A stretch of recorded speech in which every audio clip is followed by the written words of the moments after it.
Hello everyone, நான் உங்கள் ஷால்சன். நீங்கள் ஒரு பைக் ரேசராக உங்களுக்கு ஆக்சுவலாக வந்து டிவிஎஸ் ரேசிங் டீமில் ஜாயின் பண்ணுமா? இதுதான் சரியான டைமு.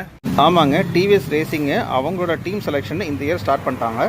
அதுக்கு இன்ஸ்டாகிராமு டிவிஎஸ் ரேசிங் பேஜை நீங்கள் போய் பார்த்தீங்க அப்படின்னா கம்ப்ளீட் டீட்டெயில்ஸ் அவங்க ப்ரொவைட் பண்ணியிருக்காங்க. First category woman selection under 40 years age, FMCA license ஆக்சுவலாக வந்து அவங்க எடுத்துருக்கணும், லெவல் ட்ரைனிங் கம்ப்ளீட் பண்ணியிருக்கணும். இதில் செலக்ட் ஆகிறவங்க உமன்ஸ் ரேசிங் சாம்பியன்ஷிப்பில் ஆக்சுவலாக வந்து பார்ட்டிசிபேட் பண்ணுறதுக்கு சான்சஸ் வந்து டிவிஎஸ் ரேசிங் மூலிமா. ஸோ கேர்ள்ஸ் இந்த சான்ஸை மறக்காம மிஸ் பண்ணாதீங்க. அடுத்து rookie selection 15 to 21 years old, level training complete பண்ணிவிட்டு FMCA லைசன்ஸ் உங்கள்கிட்ட இருந்துச்சு அப்படின்னா நீங்கள் மறக்காம இந்த சான்ஸை யூஸ் பண்ணிக்கலாம். ஸோ இந்த ஈவெண்ட்டில் பார்த்தீங்கன்னா வந்துட்டு பெஸ்ட்டு லேப் டைம் அதை பேஸ் பண்ணி தான் வந்துட்டு செலக்ட் பண்ணுவாங்க. டாப் 3ல வரவங்களுக்கு ரேசிங் டீமில் ஆக்சுவலாக என்ட்ரு ஆக சான்சஸ் இருக்குது. அடுத்தது எக்ஸ்பர்ட்டு மாஸ்டர் கிளாஸு. இதில் வந்து பார்த்தீங்கன்னா RR310 பைக்கை நீங்கள் ஓட்ட முடியும். இதுலேயும் வந்துட்டு பெஸ்ட் லேப் டைம் தான். ஆனால் என்னென்னா ஏற்கனவே வந்துட்டு நீங்கள் ஒரு போடியமாவது நீங்கள் ஃபினிஷ் பண்ணிக்கணும், அப்போ தான் இதுக்கு நீங்கள் எலிஜிபிளாக இருக்க முடியும். ஸோ ஏஜ் ஆக்சுவலாக வந்து 30 இயர்ஸ் பிலோ தான் அப்ளை பண்ண முடியும்.